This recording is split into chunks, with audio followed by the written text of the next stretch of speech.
አንድን ሰው መውደድና በአንድ ሰው ፍቅር መውደቅ ሁለት በጣም የተለያዩ ነገሮች ናቸው። አንድን ሰው ስንወድ ለዛ ሰው እንጠነቀቃለን፣ ያንን ሰው ይበልጥ ቀርበን ማወቅ እንፈልጋለን፣ ኦር ደግሞ በጣም ምርጥ የሚባሉ ነገሮችን ለዛ ሰው እንመኛለን።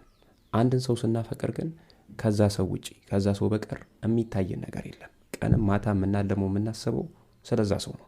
በዚህም በዛም ብለን መጨረሻችን ካፈቀርነው ሰው ጋር እንዲሆን መመኘት እንዲሆን መፈለግ፣ ያ በአንድ ሰው ፍቅር መውደቅ ይባላል። ሰላም ወዳጆች፣ እንዴት ናችሁ? ይህ መፍትሄ ነው። መፍትሄ በሺዎች የሚቆጠሩ ወዳጆችን እየረዳ ያለ ድንቅ የዩቲዩብ ቻናል ነው። በዛሬው ዝግጅታችን አብሯችሁ ያለው ሰው ወይም ደግሞ አብሯችሁ ያለችው ልጅ በፍቅራችሁ መውደቋን የምታረጋግጡበት ወይም ደግሞ መውደቁን የምታረጋግጡባቸው ምልክቶች እንመለከታለን። እንደተለመደው ሁላችሁም ቪዲዮውን ላይክ፣ አዳዲሶች ቻናላችን ሰብስክራይብ በማድረግ እንጀምር። የመጀመሪያው ያዳምጧችኋል። ይኸውላችሁ እዚህ ጋር ምንም ነገር ልትወሩ ስትጀምሩ የፍቅር አጋሮቻችሁ ሁልጊዜም እናንተን ለመስማት ዝግጁ ናቸው። የፍቅር አጋሮቻችሁ ላይ ምንም አይነት የመሰላቸት ወይም ደግሞ ምንም አይነት ፍላጎት የማጣት ነገር አትመለከቱባቸውም፣ አታዩባቸውም። ይህን እዚህ ጋር የምትወሩትን ነገር በትዕግስት ማዳመጥ ብቻ ሳይሆን የነገራችኋቸውን እያንዳንዷን ነገር አስታውሰው፣ ጥቃቅን የሚባሉ ነገሮችን ሳይቀር አስታውሰው በሚገባ ሲተገብሩና በሚገባ ማድረግ ያለባቸውን ነገር ሲያደርጉ ትመለከታላችሁ። የእውነት የሚወዷችሁ የፍቅር አጋሮች፣ በተለይ ደግሞ ወንድ ልጅ ከልቡ ሲያፈቅርሽ ያስከፋሽን፣ ያስጨነቀሽን፣ ያስፈራሽን፣ ስጋት ውስጥ የከተተሽን ነገር ከማንም ቀድመሽ ለእሱ እንድትነግሩ ይፈልጋል። ይህን ችግርሽን መስማት ብቻ አይደለም፣ እዚህ ጋር ከማንም ቀድሞ መፍትሄ ይዞ መምጣት ደግሞ ከምታስቢ በላይ ያስደስቷል። ያስጨነቀሽን፣ ያስከፋሽን ነገር ከማንም ቀድመሽ እንድትነግሪው የሚጠይቅሽ የፍቅር አጋር ካለሽ ከምታስቢ በላይ እድለኛ ነሽ። በዚህ ዘመን በዚህ ጊዜ ችግርሽን ለመስማት ዝግጁ ሆነና ለችግርሽ መፍትሄ ለመፈለግ የማያመነታ እነዚህ አይነት ነገሮችን ማድረግ የሚያስደስቱ የፍቅር አጋር ማግኘት ቀላል ነገር እንዳይመስልሽ፣ ወይም ደግሞ የትም ቦታ ሄደሽ የምታገኘው ነገር በፍጹም እንዳይመስልሽ። ሁለተኛው ይረዷችኋል። ይኸውላችሁ ይሄ መጀመሪያ ላይ እንዳልኳችሁ ነው። የፍቅር አጋሮቻችሁ እናንተን ከልብ እንዳፈቀሩ እርግጠኛ መሆን የምትፈልጉ ከሆነ እናንተን ለመርዳት ወይም ደግሞ እናንተን ለመረዳት ምን ያህል ርቀት እንደሚሄዱ ልብ ብላችሁ ተመልከቱ። እዚህ ጋር ቀደም እንዳልኳችሁ ወንድ ልጅ ከልቡ ሲያፈቅርሽ ወይም ደግሞ ከልቡ ሲወድሽ አንቺን መርዳትና ለአንቺ የመጀመሪያ ሰው ሆኖ እንደመድረስ የሚያስደስተው ነገር የለም ብለናል። ልክ እንደዚህ ሁሉ ደግሞ ሴት ልጅ ከልቧ ስትወድና ስታፈቅር መልካም ረዳት ትሆንላለች። ከልቧ ካልወደደችና ካላፈቀረች ግን እንኳን መልካም ረዳት ልትሆን አቃጥላ ትደፋለች። ኦር ደግሞ አላማዬ፣ ግቤ፣ ህልሜ ምናምን የምትላቸው ነገሮች ለእሷ በፍጹም ትርጉም አይሰጧትም፣ ሴንስ አይሰጧትም፣ ግድ የላትም ለነዛ ነገሮች። ስለዚህ ሴት ልጅ ከልቧ ስታፈቅር ብቻ በጓዳ ትደግፋለች፣ በጓዳ ታበረታለች፣ በጓዳ ትመክራለች፣ በጓዳ ታነቃቃለች። አሸናፊ እንድትሆን የሚቻላትን ነገር በሙሉ ታደርጋለች። መንገድ ላይ አትቆምም። በአደባባይ ደግሞ ጀግንነትን ትመሰክራለች። እዚህ ጋር ህልምን፣ አላማን፣ ግብን ከማሳካት አንጻር አጠገባችሁ ያለው ሰው ትክክለኛው ሰው ሲሆን ሁሉም ነገር ቀላል ይሆንላችኋል። አጠገባችሁ ያለው ሰው ደግሞ ትክክለኛው ሰው ካልሆነ ሁሉም ነገር ከአቅም በታች እንደሚሆን ወይም ደግሞ በምትፈልጉት መልኩ ዴሊቨር እንደማይደረግ እርግጠኛ ልትሆኑ ይገባል። ስለዚህ ሁለተኛው የፍቅር አጋሮቻችሁ ከልብ እንዳፈቀሯችሁ የምታውቁበት ምልክት ይረዷችኋልም ይረዷችኋልም። ይህንን ሁልጊዜም ልታስታውሱት ይገባል። ሶስተኛው አብሯችሁ ጊዜ ለማሳለፍ ይጓጓሉ። ይኸውላችሁ እዚህ ጋር ከልባቸው የሚያፈቅሯችሁ ሰዎች፣ ከልባቸው የሚወዷችሁ ሰዎች ከእናንተ ጋር ጊዜ ለማሳለፍ በአካልም ሊሆን ይችላል፣ በስልክም አብሯችሁ ለመቆየት ያላቸውን ጉጉት ያላቸውን ፍላጎት ትመለከታላችሁ በግልጽ። የርቀት ፍቅር ውስጥ ካልሆናችሁ ደጋግማችሁ ለመገናኘት ጊዜ አይወስድባችሁ። ሁሌም የትኛውንም አይነት ምክንያት የትኛውንም አይነት ሰበብ ፈጥረው እናንተን ማግኘት፣ እናንተ ጋር መሆን፣ እናንተ ጋር ጊዜ ማሳለፍ የመጀመሪያውና ብቸኛ ፍላጎታቸው ነው። በዚህ በግልጽ ልታውቁባቸው ትችላላችሁ። የርቀት ፍቅር ውስጥ ላላችሁ ደግሞ የትኛውም አይነት ርቀት፣ የትኛውም አይነት የጊዜ ርዝመት፣ የትኛውም አይነት ፈተና በቀላሉ እጅ እንደማያሰጣቸው ከሁኔታቸው መረዳት ትችላላችሁ። እዚህ ጋር አንድ ነገር ልብ ልትሉ ይገባል።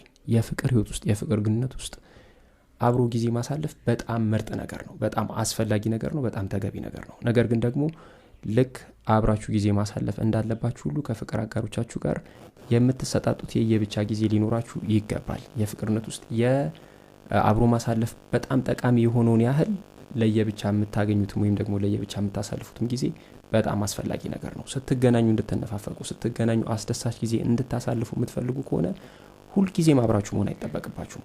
አልፎ አልፎ የየብቻ ጊዜ ለፍቅር አጋሮቻችሁ ልትሰጣጡ ይገባል። ስለዚህ ይሄን ነገር በሚገባ ልብ ልትሉ ይገባል። ሶስተኛው ምልክት ግን ይሄ ነው። አብሯችሁ ጊዜ ለማሳለፍ ይጓጓሉ፣ ይናፍቃሉ፣ ይፈልጋሉ። ይሄ ነው። አራተኛው ፍቅራችሁ እንዲሰምር ጥረት ያደርጋሉ። ይውላችሁ እዚህ ጋር ጥሩ የፍቅርነት የሚባሉ ነገሮች እንደ መና ከሰማይ ዱብ የሚሉ ነገሮች አይደሉም። ጥሩ የፍቅርነቶች በሁለቱ ተጣማሪ አካላት የጋራ ጥረት፣ የጋራ ስራ የሚመሰረቱ የሚፈጠሩ ነገሮች ናቸው። የሚፋቀሩ ሁለት ሰዎች ፍቅራቸው እያማረበት እንዲሄድ፣ ፍቅራቸው እንዲቀጥል፣ ፍቅራቸው እየተዋበ እንዲሄድ፣ እንዳይቋረጥ ከእነሱ የሚጠበቁ ስራዎችን በሙሉ በትጋት ሲሰሩ ትመለከታለች፣ ወይም ደግሞ ያንን ያደርጋሉ። ከእንደነዚህ አይነት ሰዎች ጋር ስትሆኑ፣ ለፍቅራቸው ዋጋ መክፈል የሚያስደስታቸው አይነት ሰዎች ጋር ስትሆኑ በምንም ተአምር እናንተ ብቻ ለፍቅር ህይወታችሁ ዋጋ እየከፈላችሁ እንደሆናችሁ ወይም ደግሞ እናንተ ብቻ የፍቅር ህይወታችሁ ተቃንቶ እንዲሄድ እየለፋችሁ እንዳላችሁ አይሰማችሁ። ብቻችሁን ጥረት የምታደርጉ መስሎ በፍጹም አይሰማችሁ። ከዚህ በተጨማሪ አስቸጋሪ ሁኔታዎች ውስጥ እስክትገቡ ድረስ፣ እስክትደክሙ ድረስ፣ እስክትታመሙ ድረስ፣ ገንዘብ ከእጃችሁ እስኪጠፋ ድረስ፣ የቤተሰብ ጣልቃ ገብነት እስኪመጣ ድረስ ወይም ደግሞ እነሱ ጋር የተሻለ ድል እስኪመጣ ድረስ የወደዷችሁን ሰዎችና ከልባችሁ ያፈቀሯችሁን ሰዎች በቀላሉ መለየት ላትችሉ ትችላላችሁ። ነገር ግን ደግሞ እነዚህ ሁኔታዎች ከመጡ በኋላ በእነዚህ ሁኔታዎች ውስጥ ጸንተው የሚቆሙ ሰዎች ወይም ደግሞ እነዚህ ሁኔታዎች የማያደክሟቸውና የማያዝሏቸው ሰዎች፣ እነዚህ ሁኔታዎች ተሻግረው ከእናንተ ጋር አብሮ መቀጠልን የሚመርጡ ሰዎች የእውነት ከልባቸው የሚያፈቅሩ ሰዎች ናቸው። እነዚህ ምክንያቶች ከመጡ በኋላ ግን ከእናንተ ጋር አብሮ ላለመቀጠል ደከመኝ፣ ሰለቸኝ፣ ወገቤን ምናምን ማለት ከጀመሩ ወይም ደግሞ የሆኑ የተለያዩ አይነት ምክንያቶችን፣ ሰበቦችን መፈጣጠር ከጀመሩ አብሯችሁ ያሉ ሰዎች ምናልባት የሆነ ጊዜ ላይ ተመቻችሁ ስለነበር ቀርቧችሁ ሊሆን ይችላል እንጂ ከልባቸው አያፈቅሯችሁም። ወይም ደግሞ ከእናንተ የሆነ የሚፈልጉት ነገር ስላለ ለተወሰነ ጊዜ ቀርቧችሁ ሊሆን ይችላል እንጂ የእውነት አፍቃሪዎቻችሁ አይደሉም። አራተኛው ምልክት ይሄ ነው። የፍቅር አጋሮቻችሁ ፍቅራችሁ እንዲሰምር ከእነሱ የሚጠበቀውን ነገር ያለ ስስት ያደርጋሉ። ይህን እዚህ ጋር የፍቅር ህይወት ዋጋ ሊከፈልለት የሚገባ ድንቅ ነገር ነው። ፈጣሪ እናንተ ብቻ ዋጋ የማትከፍሉበት የፍቅር ህይወት ይስጣችሁ። አሜን በሉ። አምስተኛው የቅርብ የምትሏቸውን ሰዎቻችሁን ለመተዋወቅ ይፈልጋሉ፣ የራሳቸውን ለማስተዋወቅ ይጓጓሉ። እዚህ ጋር አንድ ሰው ከልባችሁ ስታፈቅሩ የዛን ሰው ዓለም ሙሉ በሙሉ ማወቅ ትፈልጋላችሁ። ልክ እንደዚሁ ሁሉ ደግሞ ከልባችሁ ያፈቀሯችሁ ሰዎች፣ ከልባችሁ የወደዷችሁ ሰዎች የእናንተን ዓለም ሙሉ በሙሉ ማወቅ፣ የእናንተን ዓለም ሙሉ በሙሉ መቀላቀል የሁልጊዜ ምኞታቸው፣ የሁልጊዜም ፍላጎታቸው ነው።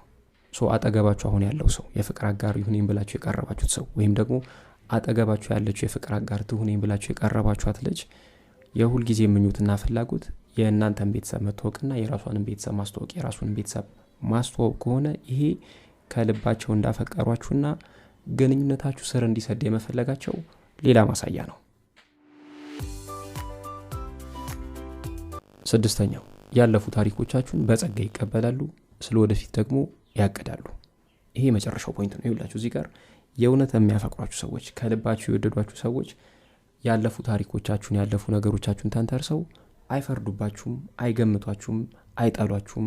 በእነዛ ነገሮች ምክንያት ሊያሸማቀቋችሁ አይሞክሩም። እንደውም ከነዛ ነገሮች ካለፉ ታሪኮቻችሁ ይልቅ ወደፊታችሁ ላይ ማተኮርና ወደፊታችሁን ማሳመር የሁልጊዜም ፍላጎታቸው የሁልጊዜም ምኞታቸው ነው። አሁን አብሯችሁ ያሉ የፍቅር አጋር ትሆነኝ ይሁነኝ ብላችሁ የቀረባችሁ ሰዎች ያለፉ ታሪኮቻችሁን ተንተርሰው የማይፈርዱባችሁ ከሆነ፣ የማይጠሏችሁ ከሆነ፣ የማያሸማቀቋችሁ ከሆነ ስለ ወደፊት ደግሞ ስትወሩ፣ ስለ ነገ ስትነጋገሩ የማይጎረብጣቸው ከሆነ፣ ምቾት የማይነሳቸው ከሆነ ይሄ ከልባቸው እንዳፈቀሯችሁና መጨረሻቸው ከእናንተ ጋር እንዲሆን መፈለጋቸው የምታረጋግጡበት ሌላ ምልክት ነው። ስድስተኛው ምልክት ነው ማለት ነው። ቴንክ ዩ